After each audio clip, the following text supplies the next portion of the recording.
Hello everyone, welcome to UPSC history revisited. चलिए शुरुआत करते हैं ancient history through maps and timeline part 12 की, जिसमें हम आज बात करने वाले हैं पोस्ट मॉडर्न पीरियड के बारे में। लास्ट सेशन जो हमारा रहा उसमें हम लोगों ने मौर्यन एम्पायर के बारे में बहुत सारी चीज़ें डिस्कस की। इसके साथ साथ हमने कुछ इम्पॉर्टेंट रूलर्स को भी देखा, जैसे कि चंद्रगुप्त मौर्य, बिंदुसार, अशोक और आखिरी राजा जो रहे वो थे बृहद्रथ। तो आज हम पोस्ट मॉडर्न पीरियड के बारे में चर्चा करेंगे, यानी कि मौर्यन एम्पायर के डिक्लाइनेशन पर वो कौन से स्टेट्स थे जो कि इमर्ज हुए और उनके पीछे की क्या कहानी है। याद रखिए, ये पर्टिकुलर पार्ट भी हम लोग मैप्स और टाइमलाइंस की हेल्प से ही कवर करने वाले हैं। तो फर्स्ट ऑफ ऑल यस, हम लोगों ने यहाँ अर्ली वैदिक पीरियड कवर किया, उसके बाद लेटर वैदिक पीरियड, फिर हमने मगध में आने वाले किंगडम्स को देखा, जैसे कि हरण्यक डायनेस्टी, शिशुनाग, नंद डायनेस्टी। इसी के पैरेलली आप नॉर्थ वेस्ट से कुछ इन्वेजन्स होते हुए देखते हैं, जैसे कि पर्शियन इन्वेजन, अलेक्जेंडर का इन्वेजन, एंड देन फिर आपने यहाँ कुछ फिलोसॉफिकल डेवलपमेंट्स भी देखी। इसके बाद नेक्स्ट हमने ऑब्वियसली मौर्यन एम्पायर के बारे में डिस्कशन किया। चंद्रगुप्त मौर्य, बिंदुसार, अशोक और आखिरी रूलर हमारे बृहद्रथ रहे। तो चलिए फिर शुरुआत करते हैं इसके बाद के पीरियड की। एक तरीके से अगर आप यहाँ पे देखते हैं तो कहानी किस तरीके से चल रही है। एक तरह से यहाँ पर आप समझिए इस चीज़ को कि मौर्यन एम्पायर का जो आखिरी रूलर था उसका नाम बृहद्रथ था। एंड बृहद्रथ जो है वो इतना ज़्यादा पावरफुल या कैपेबल रूलर नहीं था। इसी के चलते उसी के कमांडर ने, उसी के मिलिट्री चीफ ने यहाँ पे बृहद्रथ की हत्या करके मौर्यन एम्पायर का तख्ता पलट करके शुंगा वंश की शुरुआत की। तो यहाँ पर आप शुंग डायनेस्टी को इस्टेब्लिश होते हुए देखते हैं, और ये एक स्कल्पचर है जो कि यहाँ पे पुष्यमित्र शुंगा का है। Pushyamitra Shunga is that person जिन्होंने बृहद्रथ की हत्या की थी। ओके, सो यहाँ शुंगा डायनेस्टी जो है वो 185 बिफोर कॉमन एरा से 75 बिफोर कॉमन एरा तक यहाँ पे रूल करती है। लेकिन इसी बीच बहुत सी दूसरी चीज़ें भी हो रही हैं, यानी कि नॉर्थ वेस्ट से कुछ इन्वेजन्स भी आपको होते हुए देखने को मिलेंगे। तो चलिए देखते हैं कि कैसे इस एरिया से इंडो ग्रीक्स जो थे उन्होंने इन्वेड किया। तो अब यहाँ इस स्टोरी को समझने के लिए थोड़ा सा हमें पीछे जाना पड़ेगा, थोड़ा सा हमें चीज़ों को वापस से समझना पड़ेगा। बेसिकली अगर आपको याद हो तो ये वाला जो एरिया है, अलेक्जेंडर के इन्वेजन के बाद यहाँ पर ग्रीक्स की पॉपुलेशन, उनकी तादाद जो है वो बहुत ही ज़्यादा बढ़ गई थी। इवन ये पर्टिकुलर एरिया जो है वो मैसेडोनियन एम्पायर का एक प्रोविंस भी कहलाता था। इसी के बिल्कुल ऊपर यहाँ आपको ऑक्सस नदी देखने को मिलेगी।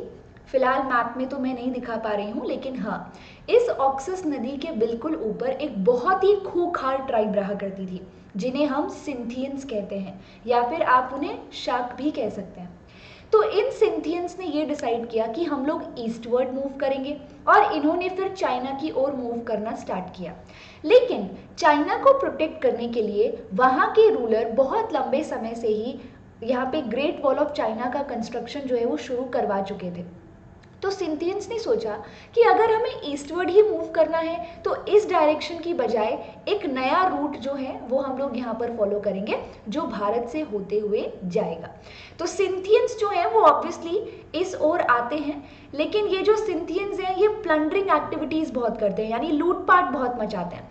तो यहाँ पर जो ग्रीक्स थे उन्हें यहाँ पर सिंथियंस से बचने के लिए यहाँ पर इंटेंशनली नहीं बल्कि ज़बरदस्ती भारत जो है उसमें एंटर होना पड़ा, और इस तरीके से ग्रीक्स जो है वो इंडिया में इन्वेड करते हैं और एक तरीके से अपने आप को भारत के हिस्से में इस पर्टिकुलर मैप में जमाने की कोशिश करते हैं। तो सिंथियंस का जो पीछे से धक्का लगा है उसी की वजह से यहाँ पर इंडो ग्रीक्स जो हैं उनको यहाँ अपने आप को इन्वेड करवाना पड़ा, और आप देखेंगे कि इंडो ग्रीक्स जो हैं वो इस रीजन में आकर यहाँ बस जाते हैं।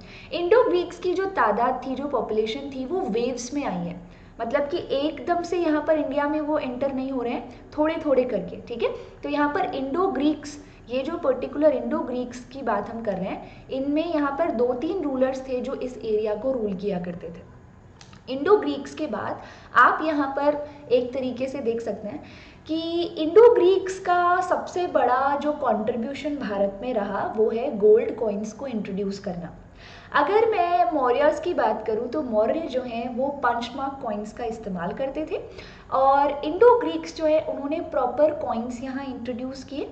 इन कॉइन्स की खास बात ये थी कि इन कॉइन्स के ऊपर जिस राजा ने इस कॉइन को मिंट करवाया है उनकी पिक्चर भी होती थी और कहा जाता है कि अगर इंडो ग्रीक्स कॉइन नहीं होते तो शायद जेम्स प्रिंसिप के लिए खरोष्टी और ब्राह्मी जैसी स्क्रिप्ट्स जो हैं उनको डिसाइफर करना भी मुश्किल हो जाता, क्योंकि इन्हीं कॉइन्स पर लिखे जो नाम हैं उन्हीं को कंपेयर करते हुए, उन्हीं के लेटर्स को कंपेयर करते हुए रोमन स्क्रिप्ट के साथ जेम्स प्रिंसिप 1837 में खरोष्टी स्क्रिप्ट को डिसाइफर कर पाए थे। तो चलिए आगे बढ़ते हैं। तो इंडो ग्रीक्स जो है वो आप देख ही सकते हैं यहाँ पर 185 बिफोर कॉमन एरा से 10 कॉमन एरा तक यहाँ पर इस एरिया में वो रूल करते रहेंगे। नेक्स्ट है इंडो सिंथियंस। अभी मैंने आपको बताया कि सिंथियंस जो हैं वो इस ओर से आ रहे थे, पहले उन्होंने ग्रीक्स को धक्का दिया और उसी वजह से ग्रीक्स को भारत में इन्वेड करना पड़ा एंड उसी के कुछ समय के बाद यानी कि 90 बिफोर कॉमन एरा में यहाँ पे सिंथियंस जो है वो भी भारत में एंटर होते हैं। तो चलिए देखते हैं कि किस प्रकार। तो आप देख पा रहे होंगे कि किस तरह से सिंथियंस यहाँ पर एंटर हो रहे हैं। सबसे इंटरेस्टिंग पार्ट ये है कि सिंथियंस जो हैं वो किसी एक जगह पर रूल नहीं कर रहे थे बल्कि वो ब्रांचेस में रूल करते थे। भारत में 5 ऐसी शाखाएं थी, 5 ऐसी ब्रांचेस थी जिनमें ये सिंथियन ट्राइब जो है वो रूल कर रही थी। इन ब्रांचेस का अपने आप से कोई लेना देना नहीं था, बस इनका ओरिजिन सेम था। अदरवाइज जो वेस्टर्न सैट्रैप है और ये जो ब्रांचेस हैं इनको हम लोग सैट्रैप कहते हैं। सो ये जो सैट्रैप है, सैट्रैप सिस्टम वो सिंथियंस ने या फिर शाक ट्राइब ने इंट्रोड्यूस किया। तो 5 सैट्रैप्स थे अलग अलग जगहों पे जो अलग अलग समय में इस्टेब्लिश किए गए इनके द्वारा और रूल किए गए। तो इन सारे सैट्रैप्स या ब्रांचेस का एक राजा नहीं होता था, हर क्षत्रप हर सैट्रैप के ऊपर एक रूलर हुआ करता था। ओके, सो ये सैट्रैप सिस्टम लेकर सिंथियंस जो हैं वो भारत आ रहे हैं और सिंथियंस का सबसे पॉपुलर राजा जो था वो था रुद्रदमन।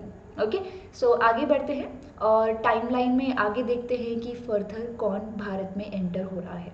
इसके बाद आप देखेंगे कि शुंगा डायनेस्टी जो थी उसका जो आखिरी राजा था उसकी हत्या करके कण्व डायनेस्टी जो है उसकी शुरुआत होती है। यानी कि ये जो शुंगा डायनेस्टी है इसको यहाँ पर पूरी तरह से तख्ता पलट करके कण्व डायनेस्टी जो है वो इसकी जगह ले रही है और आप यहाँ मैप में भी इस चीज़ को क्लियरली देख सकते हैं।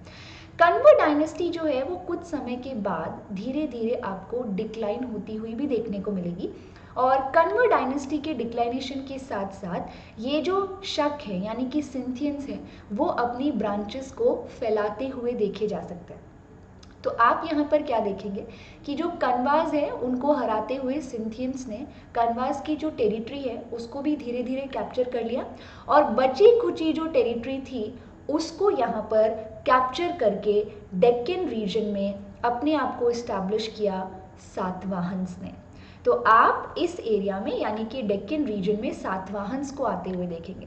तो you can see this thing कि सातवाहन्स जब आए उस समय में भारत का बहुत बड़ा हिस्सा जो है नॉर्थ वाला वो सिंथियंस के अंडर था और कन्वास जो है उनको डिस्ट्रॉय करके ही सातवाहन्स अपने आप को इस्टेब्लिश कर रहे हैं और डेक्कन में अपने आप को फैला रहे हैं। इंडो ग्रीक्स जो है वो तब तक जा चुके थे, मतलब कि उनका जो रूल है वो तब तक ख़त्म हो चुका था। तो ये सारी चीज़ें आप आई होप कंटेम्प्ररी बेसिस पर समझ पा रहे होंगे।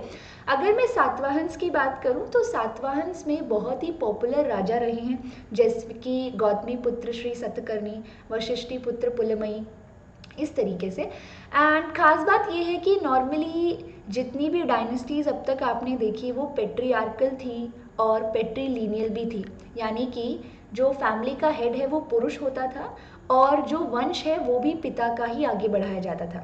जबकि सातवाहन रूलर्स जो हैं वो पेट्रियार्कल सोसाइटी ज़रूर थी सातवाहन की सोसाइटी भी पेट्रियार्कल थी, फैमिली का जो हेड है वो पुरुष ही होता था, लेकिन माँ की जो वंश है उसको आगे बढ़ाया जाता था, क्योंकि आप देख सकते हैं कि राजाओं के जो नाम है वो उनकी माँ से जुड़े हुए हैं। गौतमी पुत्र श्री सतकर्णी, तो गौतमी के पुत्र श्री सतकर्णी, इस तरह से। तो ये सोसाइटी पेट्रियार्कल थी, बट लीनियज जो है वो माँ की आगे बढ़ाई जा रही है, इसी वजह से ये मेट्रीलीनियल थी। ओके इसी के साथ साथ सातवाहन्स जो है वो अपने आप को ब्राह्मण्स कहते थे, और उनका ये भी मानना था कि ब्राह्मण्स की सुपीरियरिटी बुद्धिज्म और जैनिज्म जैसी फिलोसफिकल डेवलपमेंट्स की वजह से कम हो गई है, इसी वजह से हम ब्राह्मण्स की सुपीरियरिटी को रिस्टोर करने आए हैं। तो ये चीज़ें भी आप यहाँ पर होती हुई देखेंगे। सातवाहन जो है उनमें एक और बहुत ही पॉपुलर राजा रहे हैं जिनका नाम था हाला, और जिन्होंने एक किताब भी लिखी है यहाँ पे गाथा सप्तसती। तो ये जो हाला है ये काफ़ी अच्छे म्यूजिशियन, काफ़ी अच्छे राइटर, काफ़ी अच्छे स्टोरी टेलर, काफ़ी अच्छे पोएट थे, और इनके टाइम पे पोएट्स को पैट्रोनाइज भी किया गया। तो सातवाहन्स जो हैं उनका काफ़ी अच्छा कंट्रीब्यूशन रहा है केव आर्किटेक्चर में भी। आपको यहाँ पर कुछ अर्लीस्ट केव्स जो हैं वो सातवाहन्स के पीरियड की ज़रूर देखने को मिलेंगे। तो चलिए अब हम आगे बढ़ते हैं और देखते हैं कि कंटेम्प्रेरी बेसिस पर कौन से दूसरे किंगडम्स हुआ करते थे। So as you all can see, Kanva dynasty को तो सातवाहन्स ख़त्म कर चुके थे, बची खुची जो कन्वर डायनेस्टी थी। तो हालत कुछ इस प्रकार थी, इंडो ग्रीक्स जो हैं वो भी अब जा चुके थे, और आपको इस एरिया में अगर यहाँ मौजूदा तौर पर कोई देखने को मिल रहे हैं तो वो है सातवाहन्स एंड इंडो सिंथियंस। इसी बीच यहाँ पे एंट्री होती है कुशान्स की 48 कॉमन एरा में, और कुशान्स जो है वो इंडो ग्रीक्स ही नहीं बल्कि इंडो सिंथियंस का भी बहुत बड़ा एरिया जो है वो कैप्चर कर लेते हैं। तो आप देख पा रहे होंगे कि कितना बड़ा हिस्सा जो है वो कुशान्स ने यहाँ पर कैप्चर किया। एंड एक तरीके से कुशान्स की अगर हम बात करें तो कुशान्स माने जाते हैं बहुत सी चीज़ों के लिए। ऑब्वियसली बात है कि कुशान्स बाहर से आ रहे थे, कुशान्स की जो ट्राइब थी वो एक चाइनीज़ ट्राइब थी, और ये जो कुशान्स हैं इनको सोसाइटी में अपने आप को इस्टेब्लिश करने में बहुत ज़्यादा प्रॉब्लम्स आएंगी। तो इस वजह से इन्होंने अलग अलग टेक्निक्स अपनाई, अलग अलग तरीके अपनाए। जैसे कि सबसे पॉपुलर रूलर जो कुशान्स के अंडर रहा है वो था राजा कनिष्क, और राजा कनिष्क के बहुत से इंस्क्रिप्शंस जो हैं वो राजा कनिष्क को देवपुत्र की उपाधि देते हैं, यानी कि देवपुत्र का टाइटल जो है वो राजा कनिष्क ने अडॉप्ट किया था। ऑब्वियसली अपने आप को यहाँ पे डिविनिटी से कनेक्ट करके इंडियन सोसाइटी के बीच अपनी जगह बनाने की कोशिश की जा रही थी। इसी के साथ साथ राजा कनिष्क जो थे उन्होंने यहाँ पे बुद्धिज्म को भी पैट्रोनाइज किया है। इवन आप ये कॉइन देख पा रहे होंगे, गोल्ड कॉइन, जिसमें ऑब्वर्स पार्ट पे राजा कनिष्क दिखाए गए हैं और रिवर्स पार्ट पे गौतम बुद्ध दिखाए गए हैं। लेकिन अगर आप इस कॉइन पर थोड़ा सा ध्यान देंगे तो आप देख पाएंगे कि गौतम बुद्ध जो हैं उन्होंने बूट्स पहने हुए हैं। ये कैसी नई बात है? एक्चुअल में ये इन्फ्लुएंस है कुशान्स का ही। कुशान्स भारत बहुत सी नई नई चीज़ें लेकर आए, जैसे कि बेटर कैवलरी, घुड़सवार सैनिकों को बेहतर तरीके से यहाँ पे वॉरफेयर में यानी कि युद्ध में कैसे इस्तेमाल किया जाए, ये सारी चीज़ें कुशान्स ने ही सिखाई। कुशान्स के जो योद्धा हुआ करते थे वो प्रॉपर हेडगियर्स, प्रॉपर गोट, प्रॉपर बूट्स पहना करते थे। तो यहाँ पर बहुत सारे स्कल्पचर्स जो कुशान्स के पीरियड के हैं उसमें बहुत से गॉड्स जो हैं उनको बूट्स पहने हुए दिखाया गया है। ओके तो ये हैं cushions, and you can see this thing. यहाँ पे टाइमलाइन में आप प्रॉपरली देख पा रहे होंगे कि कंटेम्प्रेरी बेसिस पर किस तरीके से चीज़ें चली हैं। आइए इस जर्नी को एक बार फिर से प्रॉपर तरीके से मैप के ज़रिए देखते हैं और मैप में आए गए बदलाव जो हैं उनको भी समझते हैं। सो अब आप देख पाएंगे कि कैसे कैसे धीरे धीरे चेंजेस हुए।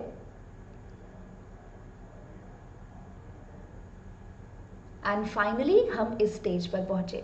तो ये जो पीरियड है ये आप यहाँ पे लगभग एक तरीके से अगर देखा जाए तो 250 कॉमन एरा के आसपास का पीरियड है। 250 एनो डोमिनी या फिर 250 कॉमन एरा के आसपास का, जिस समय में नॉर्थ और डेक्कन में ये रूलर्स थे। अभी कंटेम्प्रेरी बेसिस पर साउथ में क्या हो रहा था उसके बारे में हमने चर्चा नहीं की गई है, और नॉर्थ ईस्ट में भी हमने अभी चर्चा नहीं की है। आने वाले सेशंस में हम उसके बारे में भी बात करेंगे। तो ये थे पोस्ट मॉडर्न पीरियड के कुछ इम्पॉर्टेंट किंगडम्स, और इन्हीं किंगडम्स को डिस्ट्रॉय करते हुए गुप्तास जो है वो अपनी जगह बनाएंगे, जिनके बारे में हम लोग नेक्स्ट सेशन में डिस्कस करने वाले हैं। तो ये था छोटा सा मॉड्यूल पोस्ट मॉडर्न पीरियड पर। और एज यू ऑल नो, यहाँ अनअकैडमी प्लस पर भी मैं लाइव पढ़ा रही हूँ। अगर आपको ये छोटे छोटे मॉड्यूल्स समझ आ रहे हैं, छोटे छोटे मॉड्यूल्स पसंद आ रहे हैं, तो मैं पूरी श्योरिटी के साथ कह सकती हूँ कि अनअकैडमी प्लस के फुल फ्लेज कोर्सेज, जिसमें मैं हिस्ट्री पढ़ा रही हूँ, ancient, medieval, modern history, art and culture, post independence India, world history, वो पूरा पार्ट यूपीएससी सीएससी के लिए जो मैं पढ़ा रही हूँ वो भी आपको बहुत अच्छे से समझ आएगा, क्योंकि वहाँ पर मैं प्रॉपर स्टडी मटेरियल के साथ फुल फ्लेज कोर्सेज 2-2 घंटे के सेशंस अच्छे से ले रही हूँ। तो आप अनअकैडमी प्लस को भी ज्वाइन करें, ज़रूर ज्वाइन करें। एंड यहाँ अनअकैडमी प्लस का सब्सक्रिप्शन लेने के लिए आप रेफरल कोड का इस्तेमाल कर सकते हैं, revisit10। इससे आपको 10% डिस्काउंट मिलेगा अनअकैडमी प्लस के सब्सक्रिप्शन पर। तो ये चीज़ जो है वो आप यहाँ ज़रूर कर सकते हैं। एंड अनअकैडमी प्लस का सब्सक्रिप्शन जो है वो ऑब्वियसली आपको बहुत से बेनिफिट्स देता है, जैसे कि प्रॉपर डाउट क्लियरिंग सेशन है, यहाँ पे प्रॉपर तरीके से स्टडी मटेरियल PDF फॉर्मेट में आपको प्रोवाइड किया जाता है, लेट नाइट बैचेस हैं, यहाँ पे सेपरेट कोर्सेज हैं, इसके साथ साथ आंसर राइटिंग है, एसे राइटिंग है, प्रीलिम्स की टेस्ट सीरीज़, मेंस की टेस्ट सीरीज़ और इंटरव्यू प्रिपरेशन, सब कुछ आपको यहाँ पर अनअकैडमी प्लस के यूपीएससी सीएससी कैटेगरी के सब्सक्रिप्शन पर मिलता है। तो सब्सक्रिप्शन ज़रूर लें, revisit10 जो है रेफरल कोड, इसको यूज़ करके। और सब्सक्रिप्शन से जुड़ी हुई अगर कोई भी क्वेरी है तो कमेंट सेक्शन में ज़रूर पूछें। एंड स्टे ट्यून्ड, ये particular channel UPSC history revisited ज़रूर सब्सक्राइब करें और इन वीडियोज़ को ज़रूर शेयर करें। So thank you so much.